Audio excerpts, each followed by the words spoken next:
মাননীয় স্পিকার, কাদম্বরী মরিয়া প্রমাণ করিল যে কাদম্বরী মরে নাই। আমাদের তেলের দাম শেষমেশ বৃদ্ধি হইল মাননীয় স্পিকার, কিন্তু তার আগে আমরা দেখলাম কয়েক কিলোমিটার জুড়ে লম্বা লাইন। আমরা দেখলাম মাঝরাত পর্যন্ত ড্রাইভাররা দাঁড়িয়ে আছে, তারা তেল পাচ্ছে না, কিন্তু সরকারের সেই ব্যাপারে কোনো হেলদোল নাই।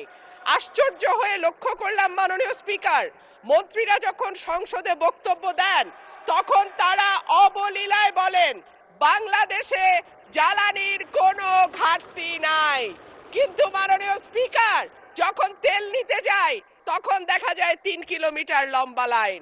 মাননীয় স্পিকার, সরকার সম্ভবত কিছু পদক্ষেপ গ্রহণ করবার ঘোষণা দিয়েছে। তার একটা হচ্ছে মার্কেট প্লেস 7টা বাজে বন্ধ করে দেয়া। চমৎকার সিদ্ধান্ত মাননীয় স্পিকার, তবে মনে রাখতে হবে কেনা কাটা বা শপিং যেটুকু হয় সেটুকু সন্ধ্যার পরেই হয়, তার আগে হয় না। 2 হইল অফিস আদালতের সময় বলে পরিবর্তন করবে।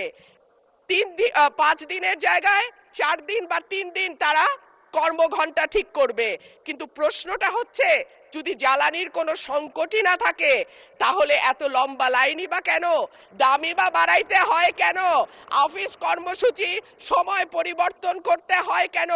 এই প্রশ্নগুলা তো ওঠে।